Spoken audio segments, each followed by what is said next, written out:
Welcome back. I started this project with such high hopes. I had this vision of a cozy wraparound scarf that doubled up as a Bolero shrug, something that was soft and textured and effortless.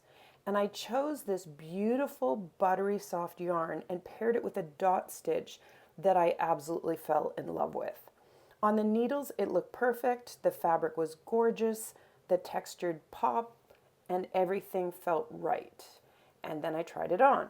And that's when I realized I had absolutely chosen the wrong yarn. Not a bad yarn, just the wrong yarn for this project.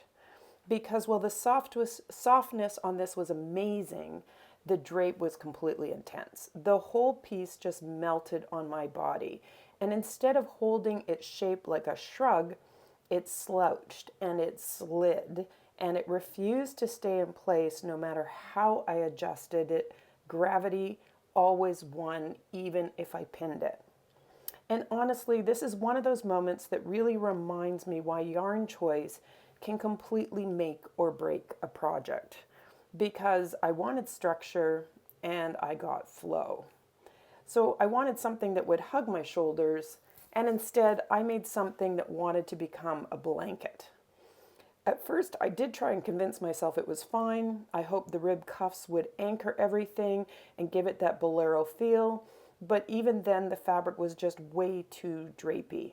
The yarn simply didn't have any stiffness or memory that it needed really to support the shape. And that's when I had to step back and really think about what I was learning. Because soft yarns with lots of drape are incredible for scarves and shawls and flowing garments, but when you're making something that relies on structure, especially anything that's a wraparound piece that you need to stay put, you usually want a yarn with more body. And so now I'm learning something with a firmer twist, less elasticity, or even sometimes a blend that will add a bit of stiffness. So this project did teach me to start asking different questions when I now choose yarn.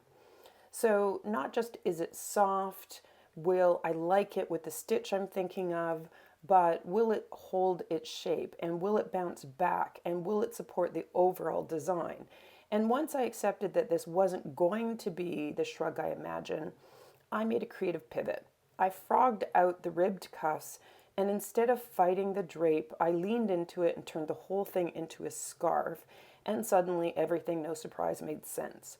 So the dot stitch still shines, it's still my favorite. The softness feels now intentional, and the fabric does exactly what it wants to do, flow around my neck. So was it the original plan? No, but that's the kind of beauty about making things by hand, because every project teaches me something, even the ones that don't turn out the way I expect.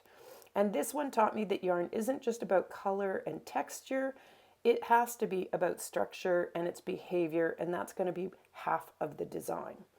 And so honestly, I'm thankful for that lesson, because every time now I experiment and every time I adapt, every time I have to rethink a project, I get a little better at my craft. So if you ever find yourself with a piece that isn't working, do not see it as a failure, because see it as information. Sometimes the yarn will tell you exactly what it wants to become, and you just have to listen and go with it. So now I'd love to learn if you have discovered any yarns that would make me a great next version of this project, because I think it has potential, or if you've had success with a similar type of pattern in the past. So please do let us know in the comments below, as I'm always on the hunt for yarns because I react to wool or even some acrylics with wool-like properties.